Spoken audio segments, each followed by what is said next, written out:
Hello my catalyst family member, कैसे हो आप। चलो आज हम जो अगले लेक्चर में हमने पढ़ा था कन्फॉर्मेशनल एनालिसिस ऑफ हेक्सेन, उसमें हमने क्या पढ़ा था। ये सबसे पहले चेयर फॉर्म पढ़ी थी, उसके बाद उसके साथ ही हमने इन्वर्ट चेयर पढ़ी थी, बोर्ड फॉर्म पढ़ी थी, ट्विस्ट बोर्ड फॉर्म पढ़ी थी, हाफ चेयर फॉर्म पढ़ी थी। चलो अब उसमें एक सेंटेंस आगे, एक सेंटेंस लिख दीजिएगा। आपको पता ही है भैया, हाफ चेयर जो होती है उसको 2D में कैसे दिया जाता था, वो तो आपने देख लिया। लास्ट जो आपने लिखा ही होगा, ये जो है हाफ चेयर को एग्जाम में 2D में कैसे दिया जाता है। उसके बाद एक सेंटेंस लिखिएगा। चलो उसके बाद एक सेंटेंस लिखिएगा। हाफ चेयर तो आपको पता ही है, मगर साइक्लोहेक्सिन आपको एग्जाम में कैसे दिया जाएगा, या तो साइक्लोहेक्सिन का एग्जिस्टेंस कैसे होता है, उसमें एक सेंटेंस लिखिएगा। Cyclohexene exist in half chair conformation. Cyclohexene exist in half chair conformation. चलो ऐसी साइक्लोहेक्सिन होती है भैया, इसका एक्चुअल जो फॉर्म होता है वो हाफ चेयर में ही होता है। क्यों भैया हाफ चेयर में ही होता है, और साइक्लोहेक्सिन आपको ऐसे दिया है कि एग्जाम में, या हाफ चेयर में ऐसे क्यों होता है, आपको अच्छी तरह से पता है। ये हाफ चेयर में हमने मना इसलिए किया था उसमें साइक्लोहेक्सिन में कि उसमें sp2 जो आता है, sp3 जो है वो 120 डिग्री का एंगल नहीं होता, मगर ये यहाँ पे तो 122 डिग्री का एंगल पॉसिबल है, इसलिए हाफ चेयर है। उसमें तो साइक्लोहेक्सिन का जो हाफ चेयर फॉर्म है उसमें 120 डिग्री पॉसिबल है। यहाँ पे जो हमने किया था ना 120 डिग्री वाला कंसेप्ट, 120 डिग्री sp2 का तो पॉसिबल ही है ना, इसलिए जो इसका एग्जिस्टेंस रहता है वो हाफ चेयर में रहता है। एक बार ये सेट में भी पूछा गया था भैया, साइक्लोहेक्सिन एग्जिस्ट इन, उसमें ऑप्शन दिए गए थे चेयर, ट्विस्ट बोर्ड फॉर्म और ये हाफ चेयर फॉर्म। उसमें हाफ चेयर टिक लगाना था, हाफ चेयर उसका आंसर रहेगा। चलो ये हम बोल रहे थे भैया साइक्लोहेक्सिन में फ्लिपिंग होगा, कैसे होगा। चलो देख लीजिएगा, साइक्लोहेक्सिन में फ्लिपिंग होता है, मगर कैसे होता है। चलो हेडिंग लगा दीजिएगा, फ्लिपिंग इन साइक्लोहेक्सिन। फ्लिपिंग इन साइक्लोहेक्सिन। साइक्लोहेक्सिन में जो फ्लिपिंग होता है वो कैसे होता है, साइक्लोहेक्सिन में जो फ्लिपिंग होता है वो कैसे होता है, देख लीजिएगा। ये है साइक्लोहेक्सिन। सबसे पहले मैं बता दूं, ये जब इसमें फ्लिपिंग होता है, चेयर में फ्लिपिंग जो होता है, फ्लिपिंग होने से ये जो है चेयर वो इनवर्ट चेयर में कन्वर्ट हो जाती है। फ्लिपिंग होने से ये जो चेयर फॉर्म है वो इनवर्ट चेयर में कन्वर्ट हो जाती है। दूसरी बात, मान लो यहाँ पे कोई वैलेंसी दी गई है आपको, ये साइक्लोहेक्सिन चेयर फॉर्म में ये एक्सल वैलेंसी दी गई है, ये जो है वो एक्सल वैलेंसी दी गई है। यहाँ पे मान लो कोई ग्रुप्स है, ये कौन सी वैलेंसी भैया, एक्सल वैलेंसी है। इसमें फ्लिपिंग होने से क्या होता है, जो एक्सेल दिखाई दे रहा है आपको वो इक्विटोरल में कन्वर्ट हो जाता है। एक्सेल दिखाई दे रहा है, फुल डिकॉन्सेंट्रेशन के साथ पढ़िएगा आज भैया, बहुत इंपॉर्टेंट टॉपिक है ये साइक्लोहेक्सिन चेयर फॉर्म का, ये फ्लिपिंग का। फ्लिपिंग होने से एक्सेल वैलेंसी इक्विटोरल हो जाती है। दूसरी बात, यहाँ पे है इक्विटोरल वैलेंसी है, देख लीजिएगा, ये मैं इसको निकाल देता हूँ थोड़ी देर के लिए। यहाँ पे जो आपको दिखाई दे रहा है वो कौन सी वैलेंसी है, इक्विटोरल वैलेंसी है। चलो मैं इसको डॉलर साइन दे देता हूँ। यहाँ से क्या होगा, ये है इक्विटोरल वैलेंसी। इक्विटोरल वैलेंसी यहाँ पे क्या हो जाएगी, एक्सेल वैलेंसी हो जाएगी। जो इक्विटोरल वैलेंसी थी वो एक्सेल वैलेंसी हो जाएगी, एक्सेल वैलेंसी हो इक्विटोरल हो जाएगी। फिर से इसमें याद रखिएगा, फिर से इसमें फ्लिपिंग होगा, और फ्लिपिंग होने से याद रखिएगा, फ्लिपिंग होने से एक्सेल का कन्वर्जन इक्विटोरल में होता है, इक्विटोरल का कन्वर्जन एक्सेल में होता है। ऐसा क्यों होता है, कैसे होता है, वो भी हम पढ़ेंगे आज के ही लेक्चर में, इसमें पढ़ेंगे। इसका एविडेंस जब हम देखेंगे, सबसे पहले एक सेंटेंस लिख दीजिएगा उसमें, ड्यू टू फ्लिपिंग, उसमें सेंटेंस लिखेगा, due to flipping axial valency convert into equatorial valency and equatorial valency convert into axial valency. Axial की इक्विटोरल हो जाती है, इक्विटोरल की एक्सेल हो जाती है, कन्वर्ट हो जाती है उसमें। चलो अब ये चेयर में से ये इन्वर्ट चेयर बना, ये चेयर में से कौन सी भैया हो गई, ये जो फॉर्म था वो चेयर फॉर्म था, ये जो है वो इन्वर्ट चेयर फॉर्म है। ये चेयर में से इन्वर्ट चेयर बन कैसे गया, चेयर में से इन्वर्ट चेयर बनता कैसे है, पूरा का पूरा फ्लिपिंग देखिएगा, इसका पूरा का पूरा फ्लिपिंग देखिएगा। आपको तो मैंने ऐसे ही बता दिया ना कि ये चेयर है उसमें से इन्वर्ट चेयर बनता है, मगर एक ही स्टेप में नहीं बनता भैया। ये चेयर में से डायरेक्ट इन्वर्ट चेयर एक ही स्टेप में नहीं बनता, कैसे बनता है देख लीजिएगा अच्छी तरह से। मैं 2 बार आपको समझाऊंगा, 2 ही बार आपको ध्यान से देखिएगा। चलो मैं स्टार्ट करता हूँ सबसे पहले चेयर से। चेयर कैसी चेयर होती है वो तो आपको पता ही है, देख लीजिएगा। यहाँ पे ये ये फर्स्ट कार्बन, यहाँ पे डाउन आएगा, यहाँ पे अप, यहाँ पे डाउन। ये साइक्लोहेक्सेन 3D में कैसा होता है मैं अगले लेक्चर में आपको पढ़ा ही दिया है। देखिएगा यहाँ पे फर्स्ट कार्बन, ये 2 डाउन, फिर से अप, फिर से डाउन। ये जितना अप है उतना ही यहाँ पे 2 कार्बन है, और ये जितना डाउन है उतना ही ये डाउन है सब। चलो सबसे पहले यहाँ से हम स्टार्ट करते हैं। ये डाउन, अप, ये डाउन। सबसे पहले क्या होगा देखिएगा, ये पीछे से जो ये डाउन चोटी है ना, ये ऊपर वाला कार्बन को दबाएगा और नीचे वाला जो कार्बन है उसको उठाएगा। इससे क्या होगा, सबसे पहले जो हमने स्टार्ट की थी, कहाँ से सबसे पहले हम स्टार्ट कहाँ से कर रहे हैं, चेयर फॉर्म से स्टार्ट कर रहे हैं ना भैया। सबसे पहले स्टार्ट कहाँ से कर रहे हैं, चेयर से स्टार्ट कर रहे हैं। चेयर के बाद क्या होगा, चेयर में से सबसे पहला कन्वर्जन किसका होगा, हाफ चेयर का होगा। सबसे पहले किसका होगा भैया, हाफ चेयर का होगा। चेयर में से बनेगा हाफ चेयर फॉर्म। अब ये हाफ चेयर में से कौन सा बनेगा, अच्छी तरह से देखिएगा, हाफ चेयर में से कौन सा बनेगा। चलो स्टार्टिंग में चेयर से करता हूं। चलो ये हुई चेयर, ये जो अप 2 कार्बन है उसको दबाइए ऐसे, और नीचे वाला जो उसको उठाइए ऐसा। फिर ये क्या बन गया भैया, इसको हम क्या कहते हैं, हाफ चेयर बोलते हैं। अब ये धीरे धीरे धीरे ऊपर आता है, मगर डायरेक्ट ऊपर नहीं आएगा। यहाँ पे चोटी है ना, आगे वाले कार्बन पे चोटी है, इसलिए इसका रिपल्सन के लिए वो साइड में से आएगा। आपको ये पता है ये वाला फॉर्म जो है वो कौन सा वाला फॉर्म है भैया, उसको हम क्या बोलते हैं, उसको हम ट्विस्ट बोट बोलते हैं। चलो इसमें से होगा ट्विस्ट बोट फॉर्म, उसमें से होगा ट्विस्ट बोट फॉर्म। चलो इसके बाद देख लीजिएगा ट्विस्ट बोट से क्या होगा। ये है ट्विस्ट बोट फॉर्म। ये दोनों ये चोटी है, ये क्रॉस है, धीरे धीरे धीरे से ये यहाँ ऐसे आएगी, और ऐसे आने से ये जो आपको फॉर्म दिखाई दे रहा है वो कौन सा फॉर्म बनेगा, वो ट्विस्ट बोट के बाद, ये जो ट्विस्ट बोट आपको दिखाई दे रहा है उसके बाद बनेगा बोट फॉर्म बनेगा। कौन सा बनेगा भैया, ये बोट फॉर्म बनेगा। चलो बोट फॉर्म से फिर से क्या बनेगा देख लीजिएगा, अच्छी तरह से देख लीजिएगा।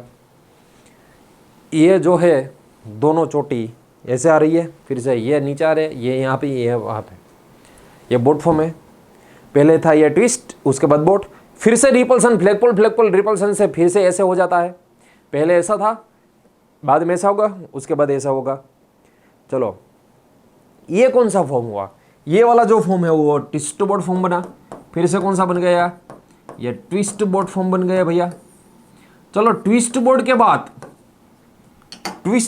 बाद उसके बाद कौन सा फॉर्म बना है, चलो ये ट्विस्ट था, ये बोट बना, उसके बाद ट्विस्ट बोट, फिर से ये यहाँ पे ऐसे आएगा, तब ये रिपल्सन निकल जाएगा, ये चोटी ऐसे हो जाएगी। ये आपको कौन सा लग रहा है, ये वाला कौन सा लग रहा है, ये हो गया हमारा हाफ चेयर फॉर्म। फिर से ये हो गया फिर से हाफ चेयर फॉर्म। और लास्ट हाफ चेयर में से क्या होगा, ये जो हाफ चेयर बना हुआ है, ये हाफ चेयर में से क्या होगा, ये चोटी नीचे जाएगी, इसलिए ऐसा होगा, ये अप, ये डाउन, ये अप, इनवर्ट चेयर बन जाएगी। कौन सी बन जाएगी भैया, इनवर्ट चेयर। ये लास्ट में बनेगी इनवर्ट चेयर। इतना सारा जो फॉर्म एक दूसरे में कन्वर्ट होगा, उसके बाद ही यह चेयर में से इनवर्ट चेयर बनेगा। जस्ट 1 मिनट यहां पर दे दो भैया। चलो फिर से मैं आपको ये ट्विस्टिंग कैसे होता है, चेयर में से इनवर्ट चेयर कैसे बनती है, फिर से मैं आपको बताता हूं। सबसे पहले देख लीजिएगा, यहां से स्टार्ट किया था, देख लीजिएगा यहां से हमने स्टार्ट किया था। ये जो था वो चेयर फॉर्म था। सबसे पहले कहां से स्टार्ट किया था, हमने चेयर से स्टार्ट किया था। सबसे पहले ये जो हुई हमारी चेयर फॉर्म, ऊपर से दबाइएगा, इसको ऐसे कीजिएगा, चेयर में से कौन सी बनेगी, हाफ चेयर बनेगी। चलो ये हाफ चेयर देख लीजिएगा, ये हो गई हाफ चेयर। अब ये चोटी धीमे धीमे ऊपर आएगी, मगर इसका रिपल्सन से ये इस तरफ उठेगी। फिर ये कौन सी होगी देख लीजिएगा, ये ट्विस्ट बोट होगी। ट्विस्ट बोट में से ऐसे होगा, मतलब ये बोट होगा। फिर से ये फ्लैगपोल इंटरेक्शन से ऐसा होगा, फिर ट्विस्ट बोट बनेगा। ट्विस्ट बोट के बाद ये डाउन पे आएगा और ये सीधा हो जाएगा। फिर ये कौन सी बनी, ये हाफ चेयर बनी। हाफ चेयर के बाद ये चोटी नीचे जाएगी, इसलिए ऐसा होगा, ये अप, ये डाउन, फिर से ये अप, मतलब ये कौन सी बन गई, इनवर्ट चेयर बन गई। चेयर में से इतने तरीके से इतने फ्लिपिंग के बाद ये इन्वर्ट चेयर बनेगी। स्पीड से देख लीजिएगा, ये चलो हो गई चेयर, पीछे से दबाई, इसको ऊपर लीजिएगा, चेयर में से बन गई है हाफ चेयर। ये धीमे धीमे ऊपर आएगी, ये ट्विस्ट बोर्ड बनेगी, ट्विस्ट बोर्ड के बाद बोट बनेगी, बोट के बाद ट्विस्ट बोर्ड, ये नीचे आएगा, फिर से ये सीधा हो जाएगा, ये हो गया हाफ चेयर। उसके बाद ये नीचे चला जाएगी, ये ऊपर ही रहेगा, मतलब ये हो गई हमारी इन्वर्ट चेयर। चेयर में से इन्वर्ट चेयर इतने फ्लिपिंग के बाद बनेगी। चलो अब हम इसका एनर्जी प्रोफाइल डायग्राम जो होता है वो ड्रॉ करते हैं। सबसे पहले आपको पता होना चाहिए पोटेंशियल एनर्जी का कंसेप्ट। आपको पता ही, मैंने आपको बता दिया था, पोटेंशियल एनर्जी जो है, पोटेंशियल एनर्जी का जो ऑर्डर रहता है, सबसे ज्यादा पोटेंशियल एनर्जी किस में है, अगले लेक्चर में आपको पढ़ाया था मैंने।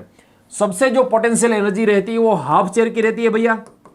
क्यों सबसे ज्यादा हाफ चेयर में होती है पोटेंशियल एनर्जी? क्योंकि हाफ चेयर में sp3 कार्बन का एंगल जो है वो 109 डिग्री के बजाय 10928 मिनट के बजाय 120 डिग्री रहता है, इसलिए उसमें एंगल स्ट्रेंथ सबसे ज्यादा होती है, हाफ चेयर की पोटेंशियल एनर्जी सबसे ज्यादा। उसके बाद बोट फॉर्म जो है, बोट फॉर्म की पोटेंशियल एनर्जी सबसे ज्यादा रहेगी। उसके बाद बोट के बाद क्या रहेगा? ट्विस्ट बोट रहेगा। चलो ट्विस्ट बोट की पोटेंशियल एनर्जी, और लास्ट में चेयर, या तो उसको इसको बोल सकते हो इन्वर्ट चेयर।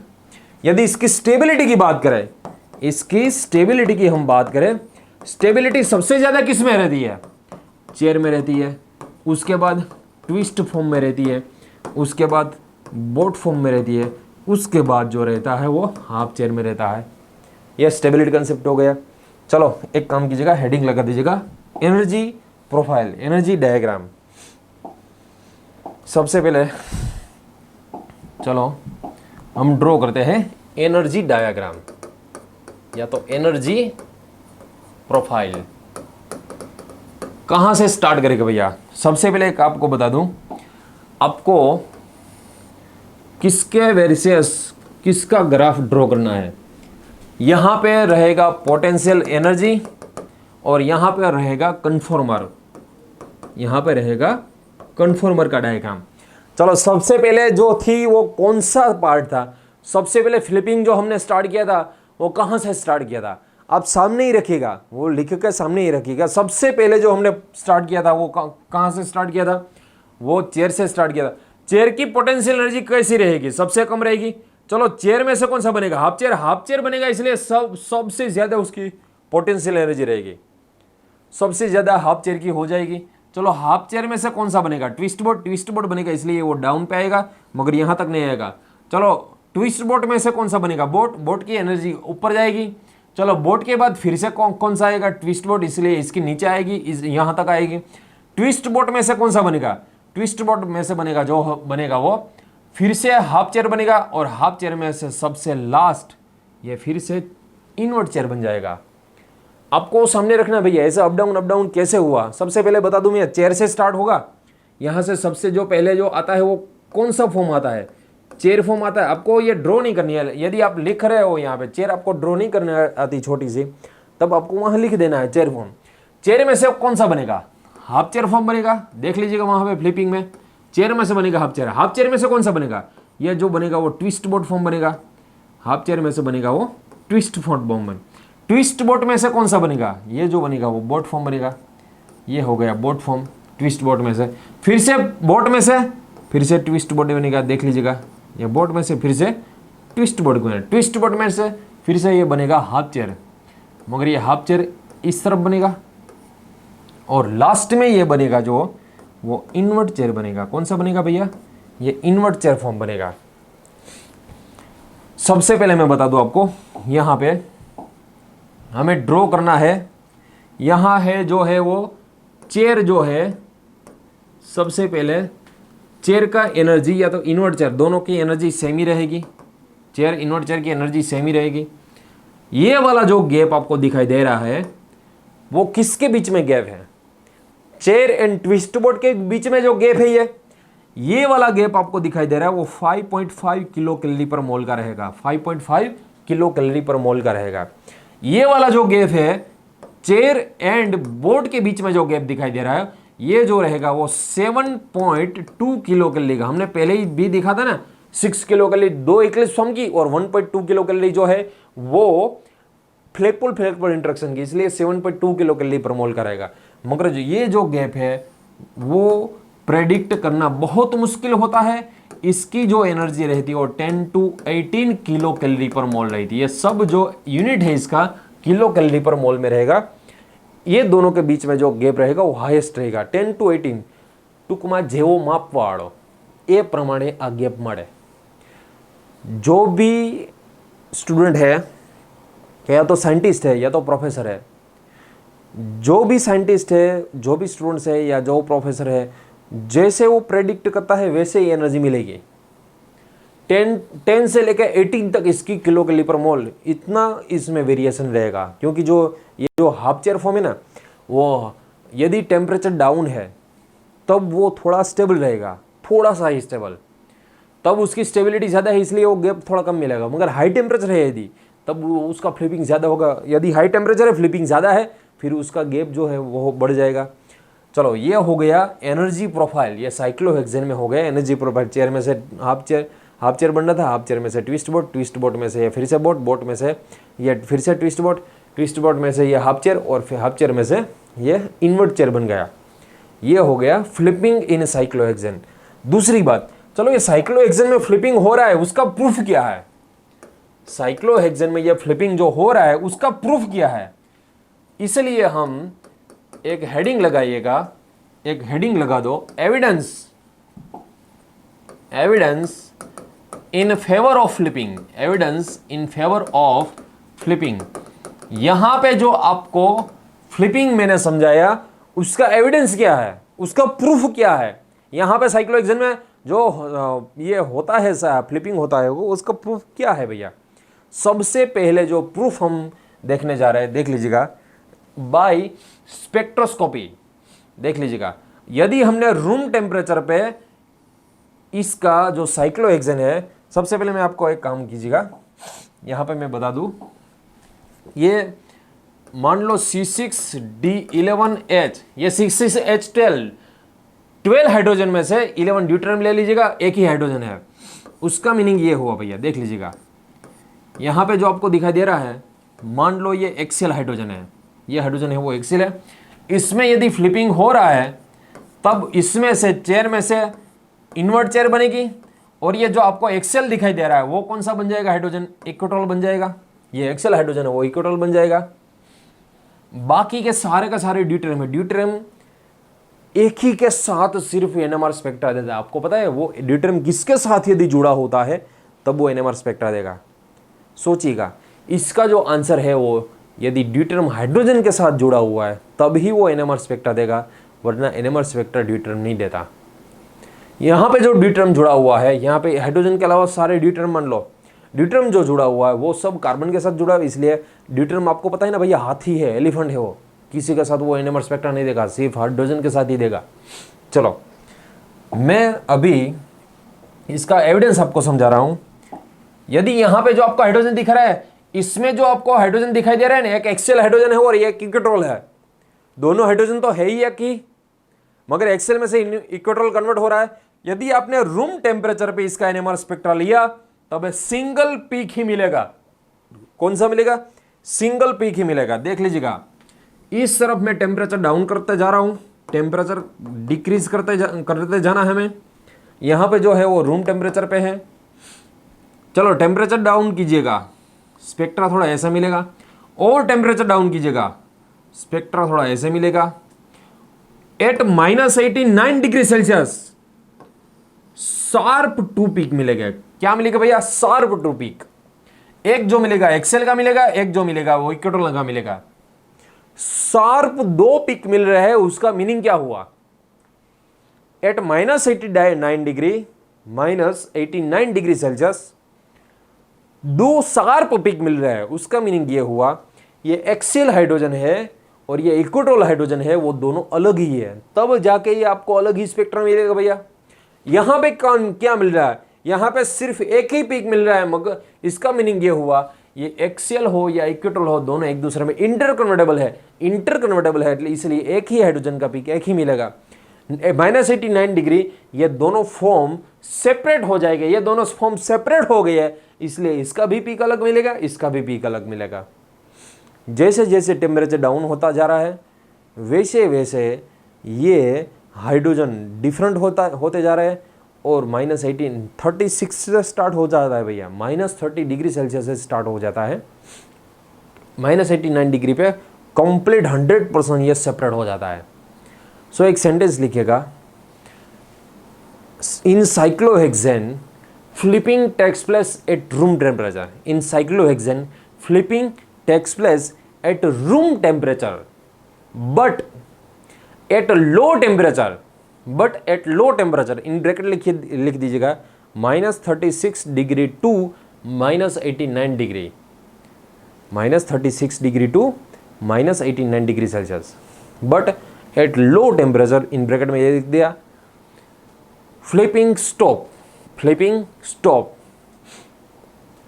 -99 डिग्री पे तो 100% ये सेपरेट हो जाता है। लो टेम्परेचर ये फ्लिपिंग होता नहीं है, इसलिए इसका 2 पीक मिल रहा है। जैसे हमने ये टेम्परेचर डाउन करके हमने 2 पीक अलग कर दिए, साइक्लोहेक्सेन का ये जो फ्लिपिंग था वो स्टॉप कर दिया, वैसे ही फ्लिपिंग इसका कैसे स्टॉप होता है, इसलिए इसके बाद हेडिंग लगा दीजिएगा। आपको हेडिंग लगाना है, चलो इसके बाद आप हेडिंग लगा दीजिएगा। अब हेडिंग लगाइएगा, ओए ये डोर खोल फटाफट कर। चलो सबसे पहले कहाँ थे भैया हम, ये साइक्लोहेक्सेन का -89 डिग्री पे हमने फ्लिपिंग स्टॉप कर दिया। अब हेडिंग लगाएगा 1,3 डाइएक्सियल इंटरेक्शन। कैसे ये फ्लिपिंग स्टॉप होता है वो देखेंगे हम। सबसे पहले हेडिंग लगाएगा 1,3 डाइएक्सियल इंटरेक्शन। ओहो आइए 1,3 डाइएक्सियल इंटरेक्शन देख लीजिएगा। 1,3 डाइएक्सियल इंटरेक्शन, इसका मीनिंग क्या होता है देख लीजिएगा, इसका मीनिंग क्या होता है। अब ये सॉरी 2 मिनट आपको डिस्टर्ब कर रहा हूं, आ जाइए बच्चों। रोज ये सारे आपको पता ही है, ये मेरी डॉटर है जिसका नाम श्री रखा गया है। पूरा नाम इसका श्रीकुंज है और ये इसका शॉर्ट फॉर्म में श्री कर रहा हूँ। ये सब बच्चे जो ये घर पे है एनर्जी मुझे देते हैं, आपको भी एनर्जी आपके फैमिली से मिल रही है, वैसे ही मुझे एनर्जी मेरे फैमिली से मिल रहा है। ये मेरा छोटा सा फैमिली आप देख रहे हो। Thank you so much disturb करने के लिए। और इसको तो आपको रोज़ देख ही रहे हो, इसको तो आपको पता ही है, ये तो रोज़ ऊपर नीचे आ ही रहा है। थैंक यू सो मच, ये हमारा टाइम आपको डिस्टर्ब कर रहा हूँ। चलो मुझे पढ़ाने दीजिएगा। इंटरेक्शन, ये जो फ्लिपिंग हो रहा है ना भैया, हमने एविडेंस तो देखा भैया इसमें फ्लिपिंग हो रहा है, मगर फ्लिपिंग क्यों हो रहा है, उसकी वजह क्या है, फ्लिपिंग होने की वजह क्या है वो हमें देखना है। चलो सबसे पहले देख लीजिएगा चेयर फॉर्म, इसका साइक्लोहेक्सेन का जो चेयर फॉर्म है उसमें फ्लिपिंग क्यों होता है उसका हम रीजन पढ़ने वाले हैं, देख लीजिएगा। चलो ये हो गई साइक्लोहेक्सेन की चेयर फॉर्म, ये है साइक्लोहेक्सेन की इनवर्ट चेयर फॉर्म। चलो ये हो गई इनवर्ट चेयर फॉर्म। यहां पे आपको पता ही है भैया, ये एक्सेल अपर कॉर्नर अपर एक्सेल हाइड्रोजन जो होता है, यहाँ पे अपर कॉर्नर अपर एक्सेल हाइड्रोजन होता है, यहाँ पे अपर कॉर्नर अपर एक्सेल हाइड्रोजन जो होता है। ये जो आपको 3 हाइड्रोजन दिखाई दे रहे हैं ना, यदि आपने उस पर प्लेट रख दी, इसे ऐसे डिश रख दी, प्लेट रख दी, फिर क्या होगा, तीनों हाइड्रोजन को टच होगी। यहां पे आप देख लो, ये इसको यदि आपने 1 दे दिया, फिर ये सेकंड नंबर आएगा, ये थर्ड नंबर आएगा, एक दूसरे की थर्ड नंबर पे पोजीशन पे है। इसको 1 दे दिया, इसको 2 नंबर, इसको 3 नंबर दे दीजिए। यहाँ पे 1, यहाँ पे 2, यहाँ पे 3। चलो सबके सब एक दूसरे के 1-3 पोजीशन पे है, सबके सब एक दूसरे के 1-3 पोजीशन पे है। इसको हम बोलेंगे 1-3 डाइएक्सियल इंटरेक्शन, इसको बोलेंगे हम 1-3 डाइएक्सियल इंटरेक्शन या तो रिपल्सन। ये जो हाइड्रोजन हाइड्रोजन के बीच में रिपल्सन हो रहा है, इसलिए वो जो रिपल्सन है वो डिक्रीज करने के लिए क्या होगा, उसमें फ्लिपिंग होगा। फ्लिपिंग होने से क्या होगा, वो सारे एक्सेल जो है वो इक्विटोरल हो जाएंगे। मगर दूसरा प्रॉब्लम ये हो जाएगा भैया, यहाँ पे जो सारे आपको एक्सेल दिखाई दे रहे हैं ना वो इक्विटोरल हो जाएगा, मगर जो इक्विटोरल होते हैं वो फिर से क्या हो जाएगा, वो फिर से एक्सेल पोजीशन पे आ जाएंगे। वो सारे के सारे हाइड्रोजन एक्सेल पोजीशन पे आ जाएंगे। मैं फिर से बता दूं, ये जो हाइड्रोजन आपको दिखाई दे रहे हैं वो नहीं है, वो ये कहाँ से है, वो जो यहाँ पे इक्विटोरल में थे ना, सारे इक्विटोरल में थे वो आ गए वहाँ पे, देख लीजिएगा। यहाँ पे इक्विटोरल में हाइड्रोजन है, यहाँ पे इक्विटोल में हाइड्रोजन है, यहाँ पे इक्विटोल में हाइड्रोजन है, यहाँ पे इक्विटोल में है, यहाँ पे इक्विटोल में है, यहाँ पे इक्विटोल में है। ये जो आपको दिखाई दे रहा है ये वाला, ये रहा यहाँ पे जो आपको ये दिखाई दे रहा है 2 हाइड्रोजन, वो वहाँ पे एक्सेल में होगा। मीन्स इक्विटोल वाला तो जो था वो एक्सेल में चला गया। फिर क्या होगा, फिर ये तीनों में 1,3 डाइएक्सियल इंटरेक्शन हो जाएगा, ये तीनों में 1,3 डाइएक्सियल इंटरेक्शन हो जाएगा, या तो उसको बोलेंगे रिपल्सन, 1,3 डाइएक्सियल इंटरेक्शन बोलेगी, या तो इसको रिपल्सन बोलते हैं हम। इससे क्या होगा, इसमें से ये फॉर्म बन जाएगा और उसमें से ये फॉर्म बन जाएगा। इसको हम वेलोसिटी ऑफ फॉरवर्ड का रेट कांस्टेंट केएफ दे, इसको वेलोसिटी ऑफ रिवर्स का रेट कांस्टेंट क्या दे दे। यदि इक्विलिब्रियम की बात करें फिर ये केएफ अपॉन केआर क्या होगा, इज इक्वल टू 1, क्योंकि ये दोनों सेम ही स्ट्रक्चर है ना, ये 50-50% 1:1 रेशियो में होता है, 50-50% 1:1 रेशियो में होता है ये। चलो दूसरी बात, यदि हमने कोई ग्रुप अटैच कर दिया, हेडिंग लगाएगा mono substituted cyclohexane, mono substituted cyclohexane. चलो मानो मोनो सब्स्टिट्यूटेड साइक्लोहेक्सेन की यदि हम बात करें, कोई एक ग्रुप हमें अटैच करना है, कोई एक ग्रुप हमें अटैच करना है।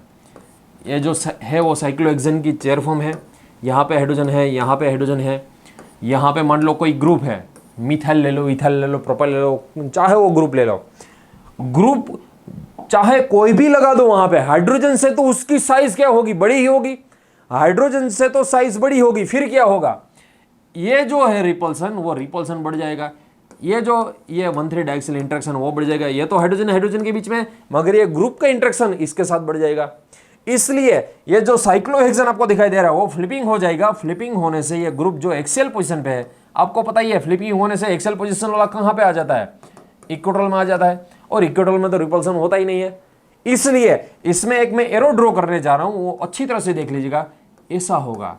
इसका मीनिंग क्या हुआ, आपको समझ में आ रहा है भैया, इसका मीनिंग क्या हो रहा है, जो एक्सेल वाला पार्ट है वो एक्सेल वाला पार्ट, इसमें से इक्विटोल वाला पार्ट बहुत बन रहा है, उसका पॉपुलेशन बहुत बढ़ रहा है, मगर उसमें से ये कम आ रहा है। इसको यदि मैं x% दे दूं और इसको यदि मैं y% दे दूं, फिर क्या होगा, ग्रुप की साइज बढ़ने से y% का पॉपुलेशन बढ़ रहा है। यहाँ पे मान लो KF है, यहाँ पे मान लो KR है, फिर ये K equilibrium KF upon KR की यदि हम बात करें वो ग्रेटर देन 1 हो जाएगा, मतलब वो y पॉपुलेशन ज़्यादा है। चलो यहाँ पे डिफरेंट ग्रुप हम मिथाइल, इथाइल, प्रोपाइल वो सब लगाते हैं और देखिएगा। चलो यहाँ पे मान लो कोई ग्रुप है, x% ये वाला और y% ये वाला जो है उसकी हम बात करें। सबसे पहले ग्रुप में यदि हाइड्रोजन है, फिर ये x% और y% कितने कितने होते हैं, 50-50% होते हैं। यदि हमने मिथाइल लगा दिया, मिथाइल क्या होगा, हाइड्रोजन से साइज ज्यादा होगी, हाइड्रोजन से साइज ज्यादा है, इसलिए क्या होगा, यहां पे ये x% 10% रह जाएगा, 90% ये है। चलो मैं एक समझाने के लिए ये 10% ही है, सपोज मैं यहां से लिख रहा हूं, ये जो है मान लो 20% है और ये रहेगा 80%। चलो मिथाइल आने से क्या होगा, x% ये सिर्फ 20% रहेगा और ये रहेगा 80%। मान लो ग्रुप की साइज आपने बढ़ा दी, मिथाइल की बजाय आपने इथाइल लगा दिया, फिर ये कितना हो जाएगा 10%, क्योंकि साइज बढ़ गई, साइज बढ़ने से रिपल्सन बढ़ जाएगा, ये होगा 90%। चलो उसमें से आइसोप्रोपाइल लगा दिया, आइसोप्रोपाइल लगाने से क्या होगा, ये 5% ही रह जाएगा, ये 95% रह जाएगा। चलो फिनाइल लगा दो, फिनाइल लगाने से क्या होगा, ये सिर्फ 2% रह जाएगा, ये 98% बन जाएगा। And finally tertiary butyl group लगा दो, ये 0% हो जाएगा, ये 100%। इसका मीनिंग क्या हुआ, टर्सरी ब्यूटाइल हाईएस्ट बल्कि ग्रुप लगाने से ये 0% बन जाएगा और ये 100% बन जाएगा। उसका मीनिंग क्या हुआ भैया, देख लीजिएगा। इसका मीनिंग ऐसा होता है, यदि आपने टर्सरी ब्यूटाइल ग्रुप लगा दिया, यदि आपने टर्सरी ब्यूटाइल ग्रुप लगा दिया, तब ये एक्सेल पोर्शन जो है ये वाला पॉपुलेशन 0%, मतलब ये नॉट एग्जिस्ट, इसका एग्जिस्टेंस होता ही नहीं है, पॉसिबल है इसका एग्जिस्टेंस जो होता है। टर्सरी ब्यूटाइल जो है यदि आपको लिखना ही है तब ये 100% इक्विटोल में ही लिखना है, 100% होता है ये। मतलब इसमें क्या होगा भैया, नो फ्लिपिंग, 100% है इसलिए इसमें क्या होगा, फ्लिपिंग। फिर से देख लो, ये फिनाइल है तब ये X% है, 2% तो है ही ना, उसका मीनिंग ये वो इसमें फ्लिपिंग तो हो रहा है भैया, फिनाइल है फिर भी इसमें फ्लिपिंग तो हो रहा है। ये सारे में X% है, उसका मतलब ये इसमें फ्लिपिंग हो रहा है। मगर यदि टर्शियरी ब्यूटाइल आ गया फिर इसमें 0% है, 0% मतलब ये एग्जिस्टेंस ही नहीं है, एक्सेल में इसका एग्जिस्टेंस ही नहीं है। यदि टर्शियरी ब्यूटाइल को लिखना है हम कहाँ पे लिखेगा भैया, 100%। यदि टर्शियरी ब्यूटाइल को लिखना है तब 100% इक्विटोल में लिखना है। सबसे ज़्यादा जो फॉर्म आएगा यहाँ पे टर्शियरी ब्यूटाइल मैक्सिमम यहाँ पे लिखते हैं, और यहाँ पे टर्शियरी ब्यूटाइल जो आपको दिखाई दे रहा है भैया, ये 100% इक्विटोल होता है। क्या होता है भैया, 100% जो होता है वो इक्विटोल वैलेंसी में ही होता है।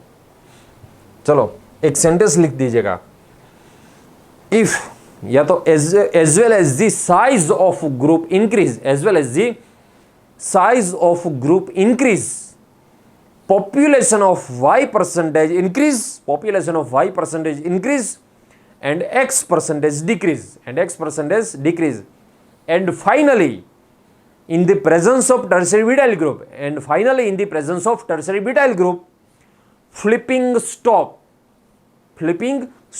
called freezing of flipping or locking of flipping, called flipping locking of flipping और फ्रीजिंग ऑफ फ्लिपिंग। मतलब ये यदि टर्शियरी ब्यूटाइल आ गया तब इसमें नो फ्लिपिंग, इसमें फ्लिपिंग होता ही नहीं है, इसमें फ्लिपिंग पॉसिबल ही नहीं है जब टर्शियरी ब्यूटाइल है। और एक सेंटेंस लिख दीजिएगा नीचे, in the case of transdecalin, in the case of transdecalin also flipping not possible, also flipping not possible. ये ट्रांसडेकालिन का कंसेप्ट हम नेक्स्ट लेक्चर में पढ़ने ही वाले हैं, देख लीजिएगा। ट्रांसडेकालिन जो होता है ना उसमें भी फ्लिपिंग नहीं होता, इसमें भी नो फ्लिपिंग। ये जो ट्रांसडेकालिन आपको दिखाई दे रहा है उसमें भी फ्लिपिंग पॉसिबल नहीं है भैया। इन शॉर्ट 3 ऐसे कंसेप्ट आए नो फ्लिपिंग वाले। नो फ्लिपिंग वाले कब कब फ्लिपिंग नहीं होता, नो फ्लिपिंग मतलब फ्लिपिंग रिजिड है। एक जो है वो 89 डिग्री -89 डिग्री सेल्सियस पे फ्लिपिंग नहीं होता, मतलब लो टेम्परेचर, मतलब लो टेम्परेचर पे फ्लिपिंग नहीं होता। दूसरी बात, जब टर्शियरी ब्यूटाइल की प्रेजेंस हो, जब टर्शियरी ब्यूटाइल की प्रेजेंट हो तब ये टर्शियरी ब्यूटाइल की साइन है, ये आपको पता नहीं, ये माइनस नहीं है, ये क्या है भैया, TBU मतलब टर्शियरी ब्यूटाइल, इसकी साइन है। मैं इसकी बात कर रहा हूं भैया, इसको हम, ये फंक्शनल ग्रुप हो गए ना टर्शियरी ब्यूटाइल, फंक्शनल ग्रुप की साइन है वो। और तीसरी बात, जब ट्रांसडेकालिन होता है, जब ट्रांसडेकालिन होता है तब ट्रांसडेकालिन में भी फ्लिपिंग नहीं होता। ये 3 केस में फ्लिपिंग पॉसिबल नहीं है, low temperature, tertiary butyl and ये ट्रांसडेकालिन। ठीक है, चलो उसके बाद ये मोनो सब्सट्रेट की बात कर ली हमने। अब हेडिंग लगा दीजिएगा di substituted cyclohexane, di substituted cyclohexane. अब मजा आएगा भैया। अब ये डाई सब्स्टिट्यूटेड साइक्लोहेक्सेन में उसमें एक्सेल इक्विटोल वैलेंसी सेट करनी है, कैसे सेट करनी है देख लीजिएगा। मैं पहले आपको एक चार्ट लिख देता हूं, उसके बाद वो चार्ट को हम प्रूफ करेंगे। सबसे पहले मैं आपको चार्ट दिखा दूं, उसके बाद हम ये चार्ट को प्रूफ करेंगे। डाई सब्स्टिट्यूटेड में C6H10 X और Y दोनों डिफरेंट ग्रुप है, या तो C6H10 X2 ये दोनों सेम ग्रुप है। आपको पता है ये साइक्लोहेक्सेन है वो मोनोसाइक्लिक रिंग है। मोनोसाइक्लिक रिंग में एक 1 जो बोलते हैं 1 पोजीशन, हमने जियोमेट्रिकल आइसोमेरिज्म में पढ़ लिया है। यदि आपको याद है, कोई भी मोनोसाइक्लिक रिंग हो, यदि इसमें एक ही पोजीशन में 2 ग्रुप है, इसमें मिनिमम 2 स्टीरियो सेंटर होना चाहिए, मगर ये करंट सेंटर भी नहीं है और ये स्टीरियो सेंटर भी नहीं है, इसलिए जियोमेट्रिकल आइसोमर नहीं दे सकते।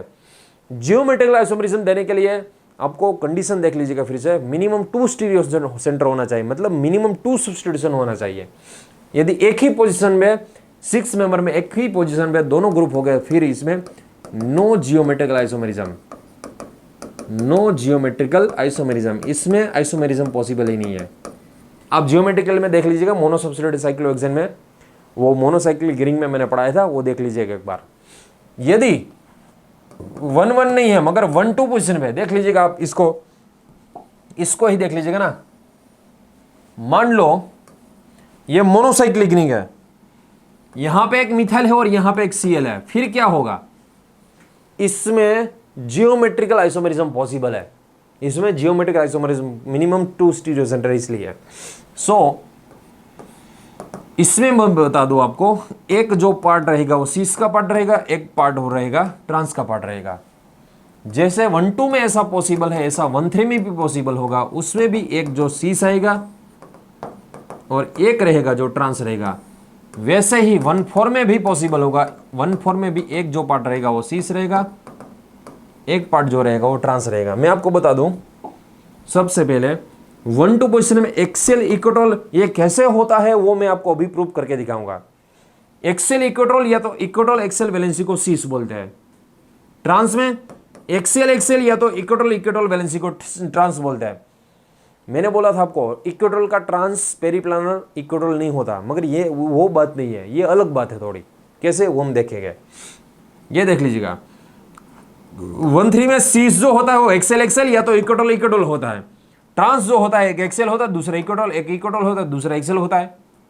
1-4 में सीस में एक एक्सेल तो दूसरा इक्वेटोल, एक इक्वेटोल तो दूसरा एक्सेल होता है, इक्वेटोल एक्सेल या तो एक्सेल इक्वेटोल। ये हो गई भैया इक्वेटोल की साइन, देख लीजिएगा ये है इक्वेटोल की साइन। चलो यहां पे ट्रांस में एक्सेल एक्सेल या तो इक्वेटोल इक्वेटोल होगा। ये पहले चार्ट लिख लीजिएगा, मैं प्रूफ करके, ये आपको चार्ट सामने रखना है, मैं एक एक आपको स्ट्रक्चर प्रूफ करके दिखाऊंगा। ये आप पहले चार्ट लिख लीजिएगा। देखिए अब चलो सबसे पहले हम स्टार्ट करते हैं 1-2 सीस से स्टार्ट करते हैं। 1-2 सीस या तो आपको मैं बता दूं या तो साइक्लोहेक्सेन है भैया। डायरेक्शन, यहां पे जो डायरेक्शन सीस ट्रांस है वो सब डायरेक्शन की बात होती है। मान लो यहां पे कोई एक्सेल वैलेंसी है, ये 1 है और ये 2 है, यहां पे मान लो कोई इक्वेटोल वैलेंसी है। देख लीजिएगा यहां पे एक्सेल अप जा रहा है, एक्सेल अप जा रहा है, इक्वेटोल भी अप जा रहा है, ये दोनों सेम डायरेक्शन में जा रहे हैं। फिर से ये एक्सेल और 3D में इक्वेटोल ऐसे होता है ना अप, इसलिए 1-2 जो सीस है वो एक्सेल इक्वेटोल या तो इसको हम इक्वेटोल एक्सेल बोलते हैं, एक्सेल इक्वेटोल या तो इक्वेटोल एक्सेल बोलते हैं। दूसरी बात, ये 1-2 की ही बात है, मगर 1-2 ट्रांस की यदि हम बात करें, इसमें वैलेंसी ड्रॉ करता हूं, यहां पे है एक्सेल है भैया, ये भी एक्सेल है, उसका डायरेक्शन देख लीजिएगा, ये अप जा रहा है, ये कहां पे जा रहा है, ये डाउन। ये दोनों का डायरेक्शन देखो आप, ये एक्सेल अप जा रहा है, ये एक्सेल डाउन पे जा रहा है, इसलिए जो एक्सेल एक्सेल होता है वो ट्रांस होता है। उसके बाद में इक्वेटोल की बात करूं, 1-2 की पोजीशन की ही बात करनी है मैं भैया, हम जो अभी बात कर रहे हैं वो 1-2 पोजीशन की ही बात कर रहे हैं। देख लीजिएगा यहां पे इक्वेटोल ऐसा होता है, यहां पे इक्वेटोल ऐसा 1-2 पोजीशन में ऐसा होता है। डायरेक्शन देखिएगा, ये अप जा रहा है, ये डाउन पे जा रहा है। ये जो इक्वेटोल होता है एक्चुअली 3D में ऐसा अप जाता होता है, ये डाउन पे जा रहा है, ये अप जा रहा है, ये डाउन पे जा रहा है, इसलिए इक्वेटोल इक्वेटोल उसको भी ट्रांस बोलते हैं, एक्सेल एक्सेल उसको भी ट्रांस बोलते हैं। मींस 1-2 ट्रांस में एक्सेल एक्सेल वैलेंसी होती है या तो इक्वेटोल इक्वेटोल वैलेंसी होती है। 1-2 सीस में एक जो होता है एक्सेल होता है, दूसरा इक्वेटोल। या तो यहां पे देख लीजिए, यदि एक्सेल डाउन पे है उसकी सेकंड पोजीशन पे इक्वेटोल ऐसे होता है, डाउन पे ही होता है। देख लीजिएगा आप, ये 1-2 सीस और ट्रांस की बात हो गई। चलो 1-3 की बात करें हम, देख लीजिएगा 1-3 की बात करें। और ये मैंने आपको आगे जो चार्ट लिखा है ना वो सिर्फ साइक्लोहेक्सेन चेयर फॉर्म के लिए, बोट फॉर्म वाला नहीं है, ये सिर्फ और सिर्फ साइक्लोहेक्सेन चेयर फॉर्म के लिए है। चलो 1-3 पोजीशन की बात करें, आपको मुझे बताना है इसको हम क्या बोलेंगे। चलो यहां पे एक्सेल है, यहां पे भी एक्सेल है, ये दोनों पहले तो क्या है भैया, ये अप जा रहा है, ये भी अप जा रहा है, दोनों एक ही सेम ही डायरेक्शन में, इसलिए इसको 1-3 हम सीस बोलेंगे, दोनों एक ही डायरेक्शन में जा रहे हैं, इसलिए 1-3 सीस वाला जो होता है वो एक्सेल एक्सेल होता है।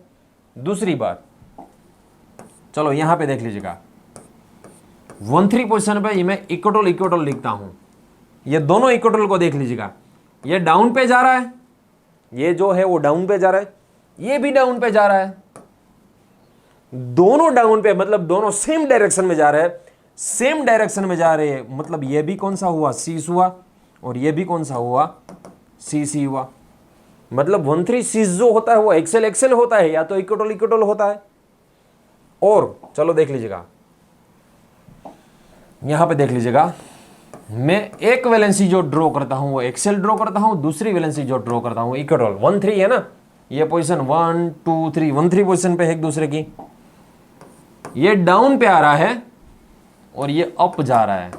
इसका मीनिंग क्या हुआ, एक डाउन है और एक अप है, मतलब ये जो एक्सियल इक्वेटोरियल, या तो इसको बोला जाता है इक्वेटोरियल एक्सियल। ये कौन सा होगा भैया, 1-3 ट्रांस में होगा ये, क्योंकि एक अप जा रहा है एक डाउन पे जा रहा है। 1-3 सीस एक्सेल एक्सेल होता है, या तो 1-3 सीस इक्वेटोरियल इक्वेटोरियल होता है, और 1-3 ट्रांस एक जो होता है एक्सेल, या तो दूसरा होता है इक्वेटोरियल होता है। अब हम 1-4 की बात करें, चलो 1-4 पोजीशन में मैं पहले साइक्लोहेक्सेन चेयर फॉर्म ड्रॉ करता हूं। चलो ये इसको यदि हमने 1 ले लिया, फिर 1 2 3 4 यहां पे आएगा। चलो ये दोनों एक्सियल, ये दोनों के बीच में हमें रिलेशन निकालना है। आप निकालो, एक काम कीजिएगा, आप ड्रॉ करके निकालो। यहां पे मान लो एक्सेल है, यहां पे मान लो इक्वेटोरियल है। चलो और एक, यहां पे मान लो इक्वेटोरियल है, यहां पे मान लो इक्वेटोरियल वैलेंसी है। चलो ये तीनों के बीच में आपको रिलेशन निकालना है, ये तीनों के बीच में आपको रिलेशनशिप निकालना है। कौन सा जो है वो सीस है, कौन सा जो है वो ट्रांस है, मुझे ये तीनों के बीच में रिलेशन निकाल दो। चलो ये इसको भी मैं यहां पे ले लेता हूं। ये तीनों के बीच में आपको रिलेशन निकालना है, अच्छी तरह से रिलेशन निकाल दीजिएगा।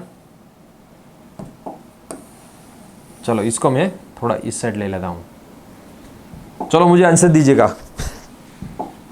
ये जो है वो एक्सेल एक्सेल है, ये अप जा रहा है, ये क्या कहां पे जा रहा है, ये डाउन पे जा रहा है। मतलब ये 1-4 एक्सेल एक्सेल जो होता है वो कौन सा होता है, सीस या तो ट्रांस, ये ट्रांस होता है। क्यों भैया ट्रांस होगा ये, क्योंकि एक जो है वो अप जा रहा है, दूसरा जो है वो डाउन पे जा रहा है। यहां पे देख लीजिएगा, ये डाउन जा रहा है, ये भी डाउन जा रहा है, ये डाउन जा रहा है, ये भी डाउन, मतलब ये दोनों सेम डायरेक्शन में जा रहे हैं। फिर ये 1-4 एक्सेल इक्वेटोरियल है, या तो इसको इक्वेटोरियल एक्सेल बोलते हैं, वो कौन सा पार्ट रहेगा, वो सीस पार्ट रहेगा, क्योंकि दोनों सेम डायरेक्शन में जा रहे हैं। ये देख लीजिएगा, ये डाउन पे जा रहा है, ये अप जा रहा है, मतलब ये दोनों की डायरेक्शन डिफरेंट है। फिर ये 1-4 इक्वेटोरियल वाला पार्ट है वो कौन सा रहेगा, 1-4 ट्रांस रहेगा। आपको अपने जो सामने चार्ट रखा है उसमें देख लीजिएगा। आपको यदि शॉर्ट में बनाना है इसको, यदि ये डाई सब्सट्रेट 1-2 डाई सब्सट्रेट है, 1-2 नहीं, कोई भी डाई सब्सट्रेट है, मान लो कोई भी डाई सब्स्टिट्यूटेड साइक्लोहेक्सेन है, उसको यदि शॉर्ट में लिखना है आपको एग्जाम में सबसे पहले क्या करना है भैया, आपको जो रफ पेज दिया जाता है रफ पेज में ये लिख लीजिएगा। रफ चिट्ठी बना के मत जाइएगा, एग्जाम में चिट्ठी बना के मत जाइएगा, वहां पे जाके लिख लेना, बहुत इजी कंसेप्ट है ये। 1-2 का 4, आपने अनिल कपूर का जो मूवी है वो तो देखा ही होगा, 1-2 का 4 वाला। ऐसा क्यों लिख रहा हूं मैं, आपका ये लिख रहा हूं, आपको मैं अभी समझाता हूं। दूसरा रहेगा 1-3, इसमें जो एक पार्ट होता है वो सीस होता है, दूसरा पार्ट जो होता है वो ट्रांस होता है। इसमें जो होता है एक रहता है सीस, दूसरा रहता है ट्रांस। आपको सिर्फ एक ही इमेजिन करना है, चलो कोई एक ही इमेजिन कर लो। मान लो आपने 1-2 पोजीशन में ये साइक्लोहेक्सेन होती है ना, ये साइक्लोहेक्सेन में अभी ड्रॉ कर रहा हूं, उसमें ये ऐसे एक्सेल होता है, ऐसे एक्सेल होता है। 1-2 एक्सेल एक्सेल क्या होता है, सीस होता है या ट्रांस होता है, 1-2 एक्सेल एक्सेल कौन सा होता है, सीस या तो ट्रांस। 1-2 एक्सेल एक्सेल जो होता है वो ट्रांस होता है। जहां पे एक्सेल एक्सेल आता है वहां पे एक्सेल इक्वेटोरियल ही आता है। ये एक्सेल एक्सेल है, फिर ये कौन सा होगा, एक्सेल इक्वेटोरियल या तो इक्वेटोरियल एक्सेल होगा। बीच में यहां पे मिरर लिख दीजिएगा, रख दीजिएगा मिरर। चलो मिरर रख देने से क्या होगा, इसकी मिरर वहां पास है वो पास ही मिलेगा, दूर जो है वो दूर ही मिलेगा। सबसे पहले ये आपको ट्रिक पता होनी चाहिए, कंसेप्ट भी पता होना चाहिए, ट्रिक भी पता होनी चाहिए। कोई भी एक आप इमेजिन कर लो, यदि 13 आपने इमेजिन किया, 13 एक्सेल, एक्सेल क्या होता है, 13 एक्सेल, एक्सेल क्या होता है, शीश होता है, दोनों ऊपर जा रहे हैं।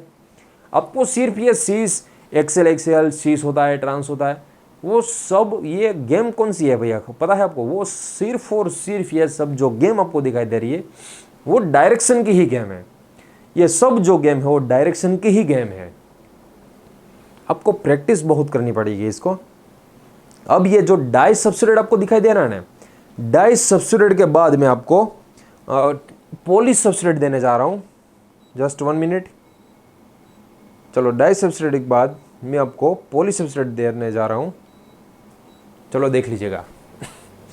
सबसे पहले आपको एक काम करना है, एक नोट्स में या तो एक जो है पेज है, पिन पेज, उसमें एक पेज में ये चार्ट लिख लो। सबसे पहले चार्ट को सामने ही रखना है आपको, चार्ट को सामने ही रखना है।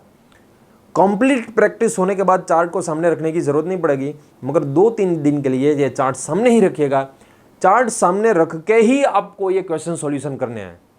चलो, सबसे पहले आप हेडिंग लिख दीजिएगा, poly substituted cyclohexane, poly substituted cyclohexane, poly substituted cyclohexane. चलो, इसमें करना क्या होता है, पॉली सब्स्टिट्यूटेड साइक्लोहेक्सेन में करना होता है, सबसे पहले एक कंसेप्ट देख लीजिएगा, मैं आपको बता दूं। सबसे पहले यहां से स्टार्ट करते हैं हम। ये वाला कंसेप्ट देख लीजिएगा। जो भी कोई ग्रुप है, सबसे पहले मुझे बता दीजिएगा ग्रुप कहां पे रहने की कोशिश करता है। वो एक्सेल में रहने की कोशिश करता है, इक्वेटर में रहने की कोशिश करता है। ग्रुप जो होता है वो कहां पे रहने की कोशिश करता है भैया, एक्सेल में या इक्वेटर में? ओपन ही बात है, ऑब्वियस है, ये भैया इक्वेटर में ही रहेगा, खुली सी बात है। ये इक्वेटर में क्यों रहेगा? एक्सेल में रिपल्सन आता है इसलिए इक्वेटर में रहेगा। और दूसरी बात, ठीक से ध्यान से सुनिएगा, ये यहां पे जो आपको दिखाई दे रहा है, ये यहां पे आपको दिखाई दे रहा है, ये वाई परसेंटेज बढ़ते जा रहा है, मतलब ये इक्वेटर वाला है। जैसे जैसे ग्रुप की साइज बढ़ती जा रही है वैसे वैसे ये परसेंटेज ऑफ वाई है वो इंक्रीज होते जा रहा है, परसेंटेज ऑफ एस जो है वो डिक्रीज होते जा रहा है। एंड फाइनली जब टर्शियरी ब्यूटाइल होता है तब 100%, टर्शियरी ब्यूटाइल के केस में 100% इक्वेटोरियल ही होता है। सो आपको मैं बता दूं, सबसे पहले ये पॉली सब्स्टिट्यूटेड में जो आपको मैंने हेडिंग लगाया ना, poly substituted cyclohexane, poly substituted cyclohexane में सबसे पहले आपको क्या ढूंढना है? सबसे पहले जो आपको ढूंढना है वो बल्कि ग्रुप। ये सब में से इससे बल्कि ये है, इससे सबसे बल्कि ये है, इससे बल्कि ये है, इससे बल्कि ये है, इससे बल्कि ये है। सबसे पहले आपको क्या ढूंढना है? बल्कि ग्रुप ढूंढना है। बल्कि ग्रुप को ढूंढ के आपको उसको कहां पे रखना है? एक्सेल में रखोगे या इसको इक्वेटोरियल में रखोगे? एक्सेल में रखना है उसको या इक्वेटोरियल में रखना है भैया? सीधी सी बात है, उसको इक्वेटोरियल में ही रखेगा, क्योंकि एक्सेल में तो क्या होगा, रिपल्सन होगा। और टर्शियरी ब्यूटाइल को हम एक्सेल में रख ही नहीं सकते, उसको तो हमें 100% कहां पे रखना है? इक्वेटोरियल में रखना है।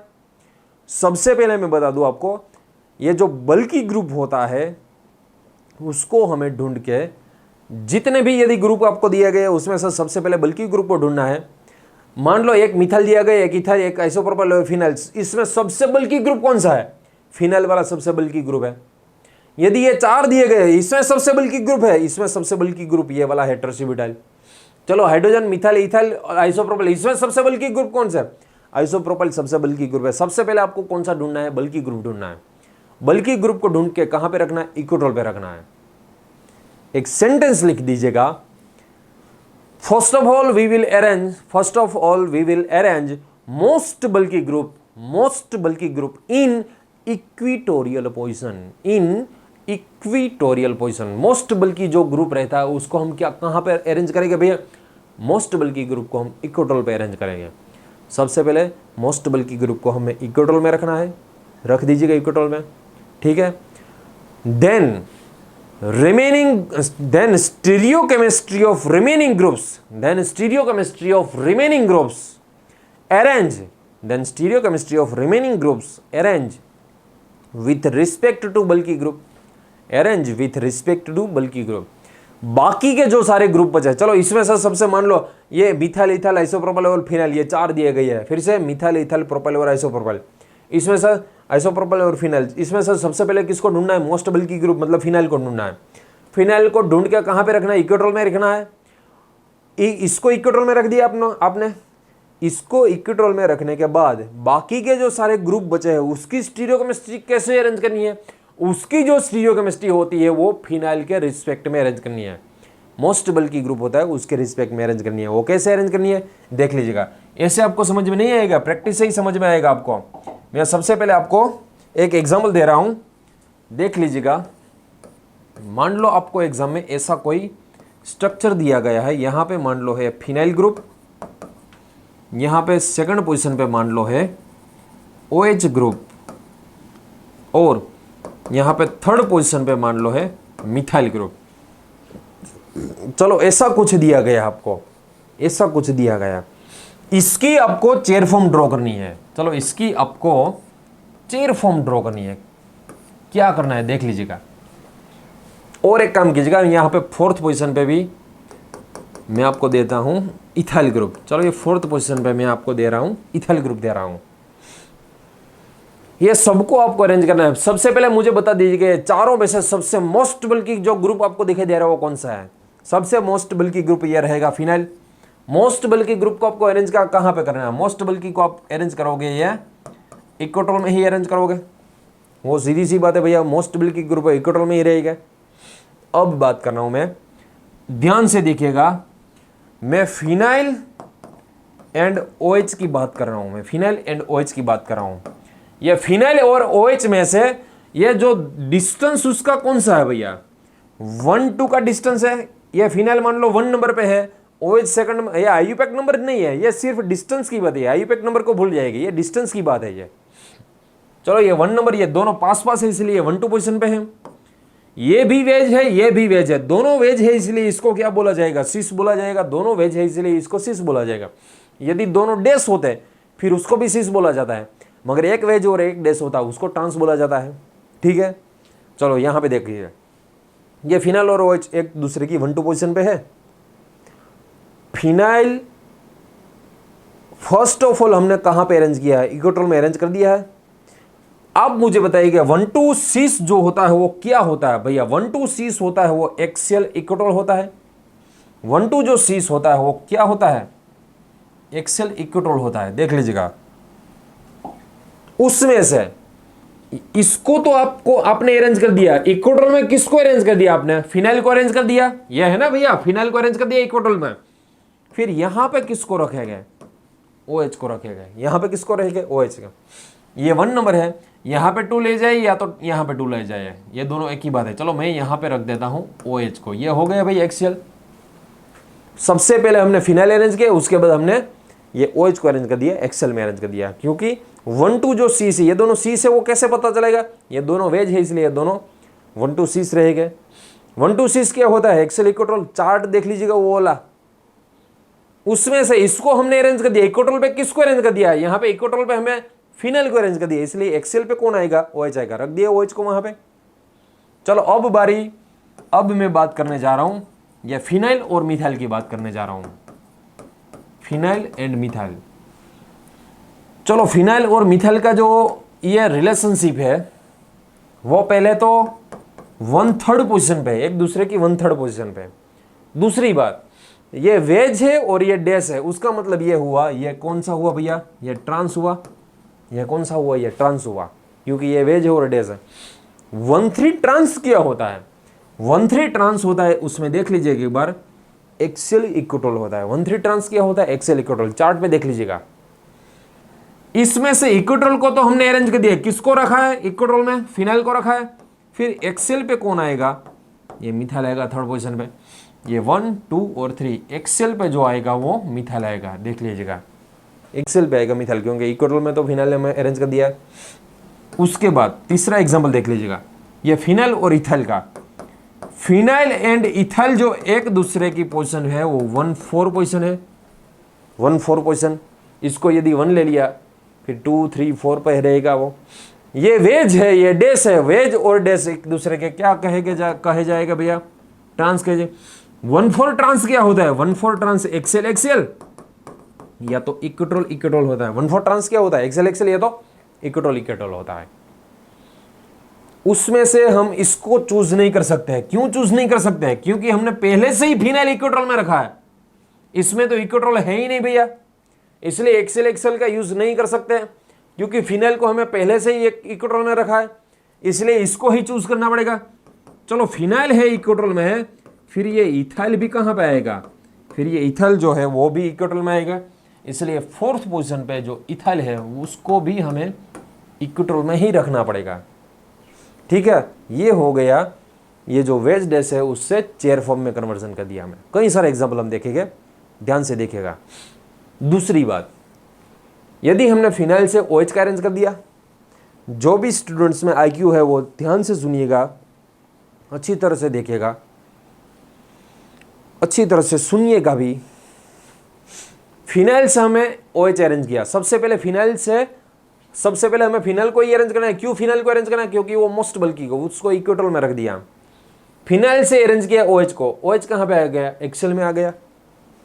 अब यदि आप ऐसा सोचे कि मुझे फिनाइल से नहीं अरेंज करना है, OH से अरेंज करना है, फिर OH से मिथाइल की स्टीरियोकेमिस्ट्री सेट की जाती है।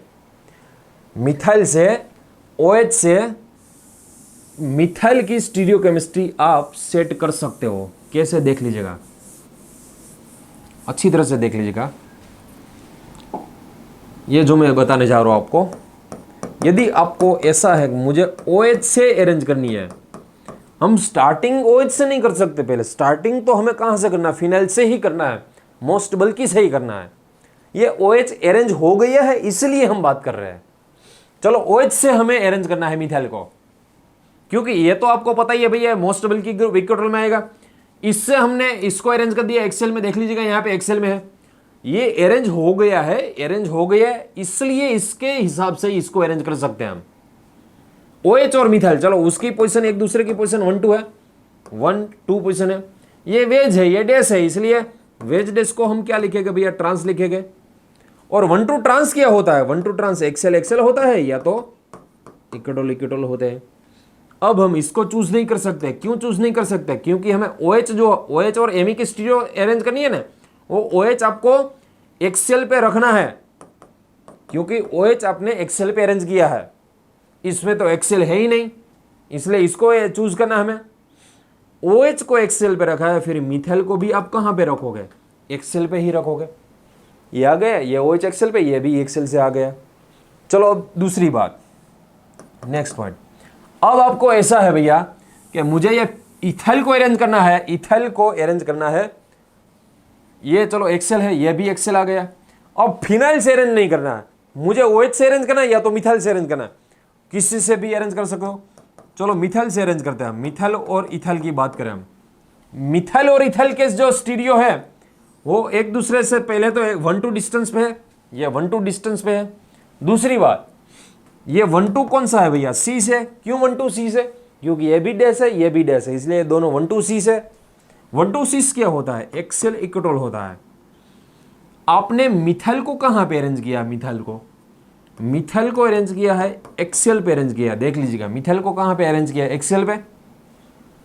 अब ये इक्वेट्रॉल कौन होगा? इथाइल होगा। आ गए इक्वेट्रॉल इथाइल, देख लीजिएगा, ठीक है। मगर सबसे पहले जो आपको अरेंज करना पड़ेगा वो फिनाइल ही अरेंज करना पड़ेगा, फिनाइल ही अरेंज करना पड़ेगा, क्योंकि मोस्ट बल्कि ग्रुप को सबसे पहले अरेंज करना है, उसके बाद ही आप दूसरे ग्रुप को अरेंज कर पाओगे। फिनाइल से हमने ये अरेंज किया, इससे इसको अरेंज कर सकते हैं, इससे इसको अरेंज कर सकते हैं। यदि ऐसा नहीं करना है फिर फिनाइल से ही सबको अरेंज कर दीजिएगा, जैसे हमने आगे पढ़ा है। चलो और एक एग्जाम्पल मैं आपको देता हूं, नेक्स्ट एग्जाम्पल। एक काम कीजिएगा, वो खुद आप ही ट्राई कीजिएगा। मान लो मैं आपको ऐसा कुछ दे रहा हूं, ये साइक्लोहेक्सेन है, यहां पे मान लो मैंने दे दिया आपको ये टर्शियरी ब्यूटाइल ग्रुप, यहां पे मान लो दे दिया आपको OH, यहां पे मान लो आपको दे दिया मिथाइल ग्रुप, यहां पे मान लो आपको दे दिया, यहां पे मैं वेज रखा हूं, यहां पे रख दिया मान लो फिनाइल ग्रुप, यहां पे आपको मान लो दे दिया मैंने, चलो किसी भी ग्रुप को आपको अरेंज करना है, यहां पे आपको दे दिया मान लो इथाइल ग्रुप, और यहां पे वेज पे आपको मान लो दे दिया मैंने ब्रोमीन। इसमें से सबसे पहले आपको क्या करना है, ये एक काम कीजिएगा, वीडियो पॉज करके आपको सॉल्व करना है, मगर सबसे पहले ध्यान से देख लीजिएगा। पहले सबसे पहले जो आपको अरेंज करना है वो टर्सरी ब्यूटाइल को अरेंज करने का, क्योंकि सबसे जो मोस्ट बल्कि है, इसमें सबसे मोस्ट बल्कि है वो कौन सा है भैया, टर्सरी ब्यूटाइल ही है। सबसे मोस्ट बल्कि जो रहेगा वो टर्सरी ब्यूटाइल ही रहेगा।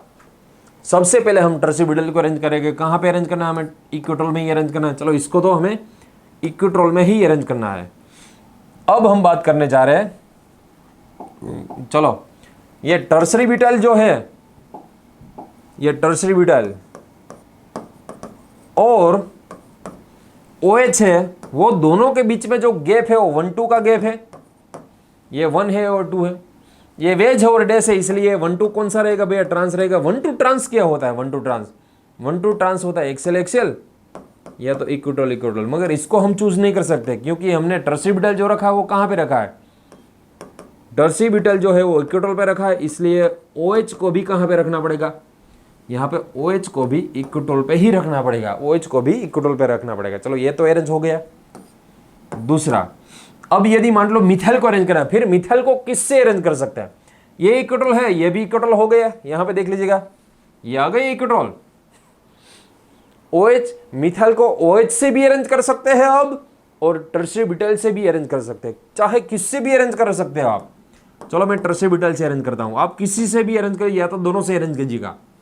टर्सरी ब्यूटाइल और मिथाइल को, ये दोनों के बीच का रिलेशन, पहले तो ये 1 है, ये 2 है और ये 3, 1-3 रिलेशनशिप रहेगा। चलो ये 1-3 रिलेशनशिप, मैं इसको थोड़ा छोटा कर देता हूं। चलो ये 1-3 रिलेशनशिप है। टर्सरी ब्यूटाइल और मिथाइल का रिलेशन 1-3, और ये वेज हो और ये डैश है, इसलिए 1-3 क्या होगा, ट्रांस होगा।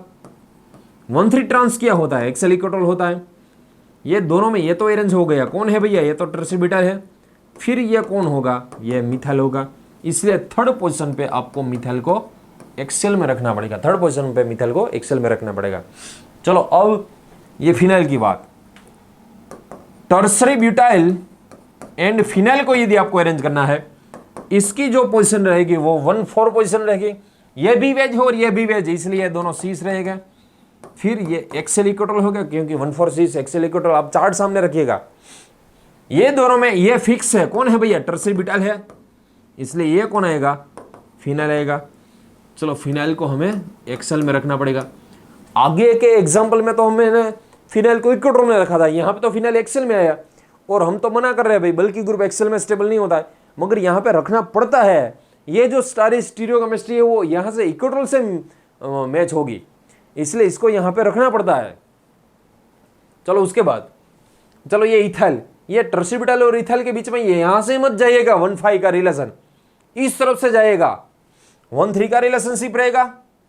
देख लीजिएगा, मैं अब इसको निकाल देता हूं, आप इसको पॉज करके पहले आपको यदि लिखना है तो लिख लीजिएगा, ये सब निकाल देता हूं, ठीक है। चलो अब ये टर्सरी ब्यूटाइल एंड इथाइल की यदि बात करें हम, टर्सरी ब्यूटाइल और इथाइल की, ये दोनों के बीच में जो रिलेशन रहेगा वो 1-3 का रिलेशन रहेगा। ये भी वेज, ये भी वेज, ये 1-3 वेज वेज, ये सीस रहेगा। 1-3 सीस क्या होगा, 1-3 सीस एक्सेल एक्सेल रहेगा, या तो इक्विटोरल इक्विटोरल। इसको हम चूज नहीं कर सकते क्योंकि टर्सरी ब्यूटाइल इक्विटोरल पे है। यदि टर्सरी ब्यूटाइल इक्विटोरल पे है, फिर ये इथाइल ग्रुप भी कहाँ पे आएगा, इक्विटोरल पे ही आएगा, इसलिए यहाँ पे इथाइल ग्रुप जो है उसको हमें रखना पड़ेगा इक्विटोरल पे। अब ये टर्सरी ब्यूटाइल और ब्रोमीन की बात करें हम, ये दोनों के बीच में जो रिलेशन है वो 1-2 का रिलेशन, और ये भी वेज ये भी है, इसलिए 1-2 सीस है। 1-2 सीस क्या होता है, एक्सेल इक्विटोरल। टर्सरी ब्यूटाइल को तो हमने इक्विटोरल पे रख दिया है, इसलिए यहाँ पे जो ब्रोमीन रहेगा वो कहाँ पे आएगा, ब्रोमीन वो एक्सेल पे आएगा, ब्रोमीन। ठीक है भैया, टर्सरी ब्यूटाइल से आप अरेंज कर सकते हो, या तो इससे आपको OH पहले अरेंज करना, OH से इसको अरेंज करना, इससे इसको अरेंज करना, इससे इसको अरेंज करना, इसके 1-2 1-2 1-2। यदि आपको सिर्फ 1-2 याद है फिर आप सब कुछ अरेंज हो जाएगा। देख लीजिएगा, मैं फास्ट अरेंज कर रहा हूँ। चलो ये 1-2 ट्रांस है इसलिए इक्विटोरल इक्विटोरल होगा, ये 1-2 सीस है इसलिए एक्सेल इक्विटोरल होगा, ये 1-2 ट्रांस है इसलिए एक्सेल एक्सेल होगा, ये 1-2 सीस है इसलिए एक्सेल इक्विटोरल होगा, ये 1-2 सीस है इसलिए एक्सेल इक्विटोरल होगा। देख लीजिएगा, इसमें यही लिखा हुआ है मैंने, एक्सेल इक्विटोरल। देख लीजिएगा मैच के, यदि आपको 1 2 याद है फिर आप कोई सी भी को अरेंज करते हो, सिर्फ 1 2 सी सी एक्सेल इक्वल होते हैं, याद रखिएगा। और एग्जांपल दे रहा हूं, सोल्व कीजिएगा। आपको मैं होमवर्क दे रहा हूं, आपको ये अच्छी तरह से सोल्व करना है। मान लो यहां पे आपको दे दिया आइसोप्रोपाइल ग्रुप, ये आइसोप्रोपाइल, यहां पे मान लो है ब्रोमीन, यहां पे मान लो है ये क्लोरीन, यहां पे मान लो डेस पे है मिथाइल ग्रुप, यहाँ पे मान लो वेज पे है OH ग्रुप, और यहाँ पे मान लो वेज पे है OMe ग्रुप। चलो पहले इसको अरेंज कीजिएगा, इसकी चेयर फॉर्म ड्रॉ करनी है आपको। चलो यहाँ पे ये वेज हो या डेस हो, मान लो यहाँ पे ट्रसीब्यूटाल आपको दिया गया है, ये तो फिक्स ही होता ना भैया, ट्रसीब्यूटाल को कहाँ पे रखना है, इक्वेटर पे ही रखना है। ये वेज हो या तो डेस हो, उससे कहाँ पर पड़ेगा, वेज हो या तो डेस हो, ट्रसीब्यूटाल को इक्वेटर पे ही रखना है हमें। यहाँ पे मान लो आपको दिया गया है मिथाइल, यहाँ पे मान लो वेज पे दिया गया है आपको NH2, यहाँ पे डेस पे मान लो आपको दिया गया है OH, यहाँ पे मान लो डेस पे आपको दिया गया है OMe, और यहाँ पे वेज के आपको दिया गया है इथाइल। चलो इसको भी आपको अरेंज करना है, इसको भी आपको एक्सेल इक्वेटर में अरेंज करना है। चलो नेक्स्ट एग्जाम्पल, और एग्जाम्पल आपको दे रहा हूं। चलो यहाँ पे मान लो ये आइसोप्रोपाइल है, यहाँ पे मान लो ये मिथाइल ग्रुप है, और यहाँ पे मान लो ये OH है। ये किसका स्ट्रक्चर भैया, मेंथोल का स्ट्रक्चर है। किसका स्ट्रक्चर है ये, मेंथोल, आपने नाम सुना ही होगा, ये मेंथोल का स्ट्रक्चर है।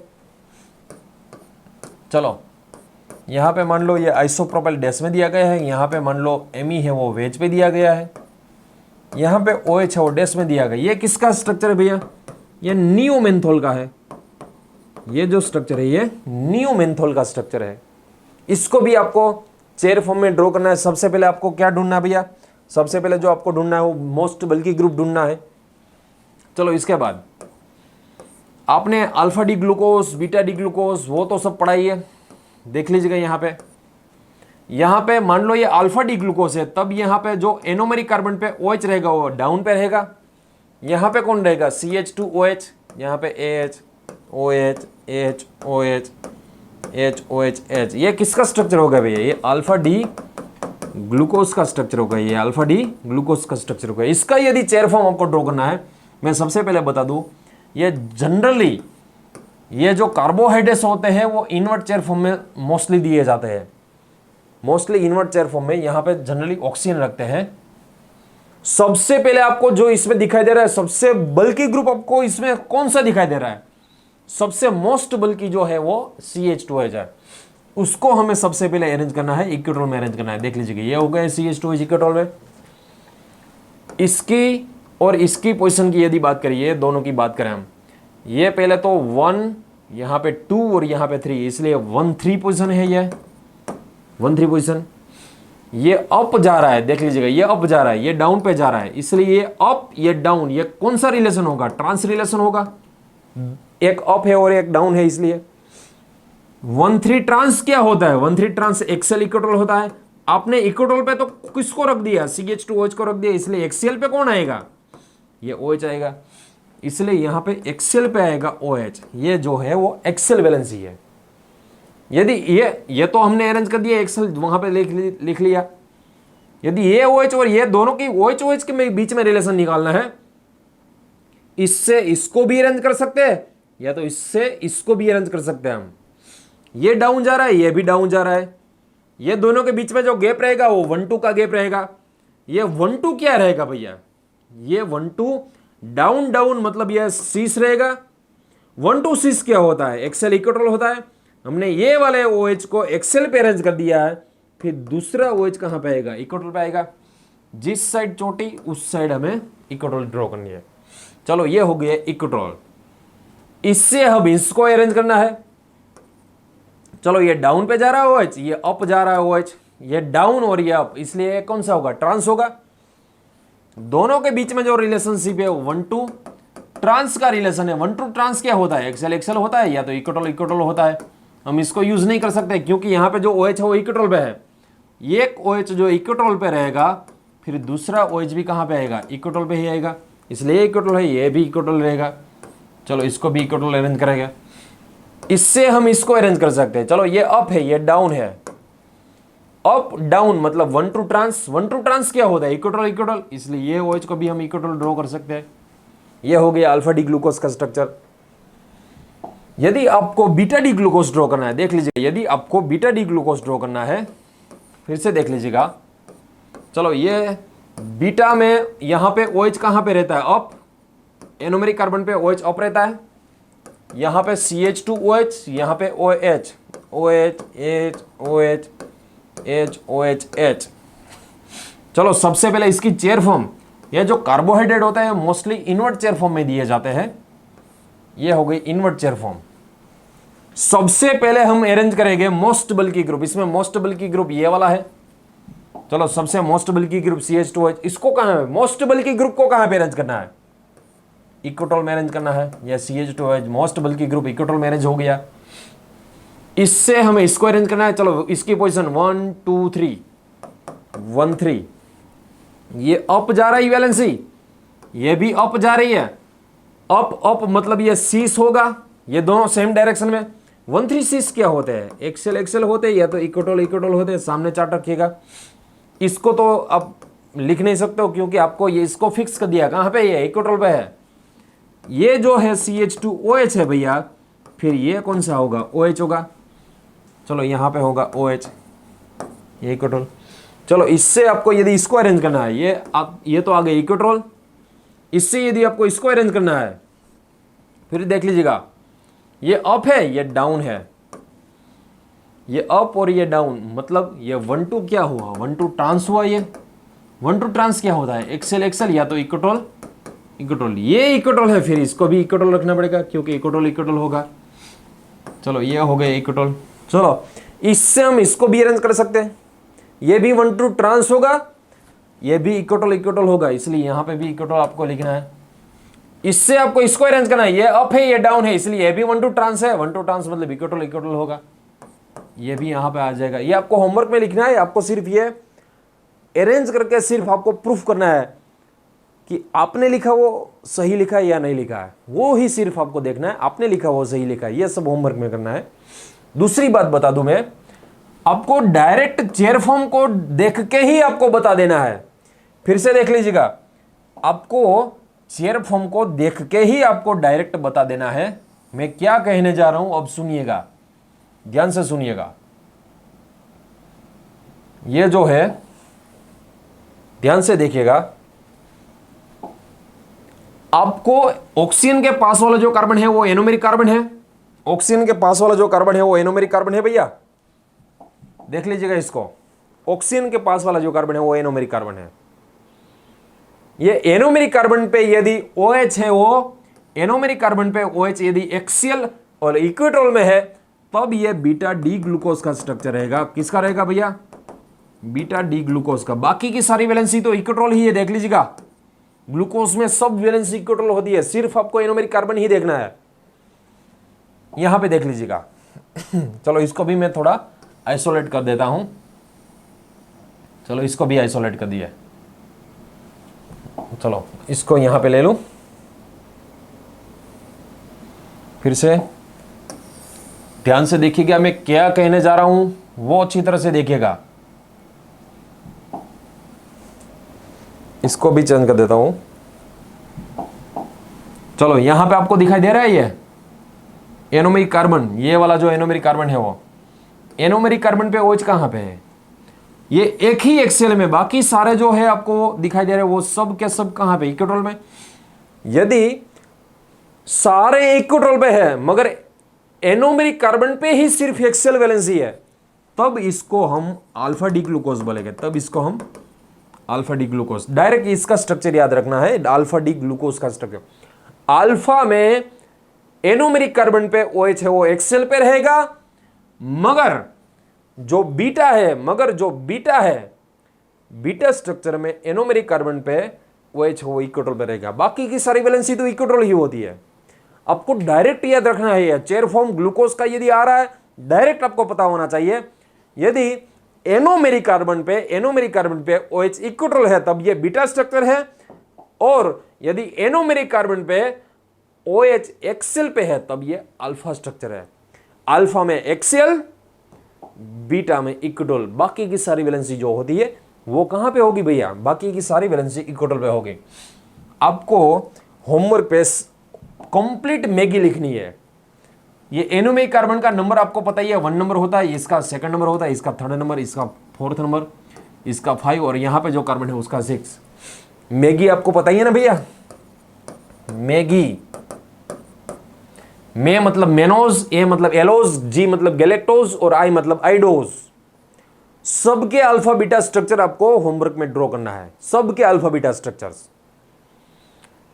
ये अल्फा स्ट्रक्चर है ना, ये इसका यदि हमें मेनोज बनाना है, मेनोज कैसे बनाया गया, ये जो 2nd नंबर की वैलेंसी इक्विटोरियल है ना, इसको यदि हमने एक्सेल में लिख दिया, इसको यदि एक्सेल में लिख दिया तब ये अल्फा मेनोज हो जाएगा।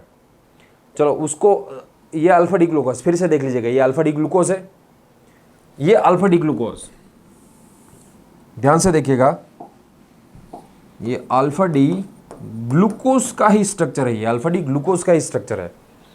यदि आपने ये 3rd नंबर वाला अल्फा डी ग्लूकोज में यदि 3rd नंबर पे, सिर्फ और सिर्फ 3rd नंबर पे इक्विटोरियल को एक्सेल लिख दिया ना, तब ये एलोज हो जाएगा। 4th नंबर पे इक्विटोरियल को एक्सेल, इसको भी चेंज किया, इसको भी चेंज किया, इसको भी, ऐसा नहीं करना भैया, अल्फा डी ग्लूकोज में ही बात कर रहा हूं। यदि इसको चेंज कर दिया, एक्सेल में लिख दिया, तब ये गैलेक्टोज हो जाएगा, और इसको यदि इक्विटोरियल है, इसको एक्सेल में लिख दिया, तब ये आइडोज हो जाएगा। मगर एक बात ये याद रखिएगा, इसको यदि आपने यहां पे एक्सेल में ले लिया ना, आइडोज तो हो जाएगा, मगर ये फिर से फ्लिपिंग कर देगा। फ्लिपिंग करने से ये एक्सेल वैलेंसी इक्विटोरियल हो जाएगी, फिर बाकी की सारी वैलेंसी वो चेंज हो जाएगी। एक्सेल पे जो आ रही है वो इक्विटोरियल। क्यों भैया फ्लिपिंग करेगा ये, क्योंकि एक्सेल पे यदि आपने बल्कि ग्रुप रख दिया ना, एक्सेल से वो इक्विटोरियल पे रहने की कोशिश ज़्यादा करता है। एक्सेल पे वो कम स्टेबल है, इक्विटोरियल पे वो ज़्यादा स्टेबल है। जैसे मैंने मैगी यहाँ पे पढ़ाई, वैसे ही मैगी आपको यहाँ पे भी पढ़नी है। आपको होमवर्क थोड़ा ज़्यादा रहेगा आज। ये जो है बीटा डी ग्लूकोज का स्ट्रक्चर, इसका यदि आपने चेंज किया है, या तो 1 नंबर है, आपको 1 नंबर को चेंज नहीं करना है। यदि आपने 2nd नंबर को चेंज किया तब ये मेनोज बन जाएगा। यदि आपने 3rd नंबर को चेंज किया तब ये एलोज बन जाएगा। यदि 4th नंबर को चेंज किया तब गैलेक्टोज, 5th नंबर को चेंज किया तब आइडोज बन जाएगा। सबको चेंज नहीं करना, किसी एक को चेंज करना है। एपीमर्स बनाने की बात कर रहा हूं मैं। बहुत प्रैक्टिस कीजिएगा, प्रैक्टिस करने से ये आपको एक्सेल इक्विटोरियल समझ में आ जाएगा। यदि एक ही बार में आपने पढ़ लिया और एक ही बार में आपको समझ में आएगा और ये छोड़ दिया, फिर दूसरे दिन आपको कुछ समझ में नहीं आएगा। डेली प्रैक्टिस करते जाओ, डेली प्रैक्टिस करते जाओ, डेली प्रैक्टिस करते जाओ। एक दिन ऐसा आएगा बहुत ज़्यादा एक्यूरेसी आ जाएगी आपकी। एक्यूरेसी आने से ही आपकी नेट क्लियर होती है। यदि एक्यूरेसी नहीं है तब ये नेट क्लियर नहीं होगी भैया। गेट नेट सब एक्यूरेसी की ही ये गेम है। आपको कंप्लीट इसकी एक्यूरेसी होनी चाहिए। एक्यूरेसी यदि आपको आ गई तब ये सारी एग्जाम बहुत ईजी रह जाएगी आपके लिए। Thank you so much. Next lecture में मिलते हैं, मगर नेक्स्ट लेक्चर आप ये वीडियो लेक्चर आप देखने से पहले, नेक्स्ट वीडियो लेक्चर देखने से पहले आज का सारा लेक्चर रिवाइज करके ही देखिएगा। यदि आपने वीडियो लेक्चर ये रिवाइज नहीं किया है, मेरा लेक्चर ये है रिवाइज नहीं किया, फिर नेक्स्ट लेक्चर में आपको बहुत ज़्यादा मज़ा नहीं आएगी भैया। यदि ये कंसेप्ट आपको अच्छी तरह से बैठ गया तब आपको ये नेक्स्ट लेक्चर में बहुत मज़ा आएगा। Thank you so much. Next lecture में मिलते हैं हम।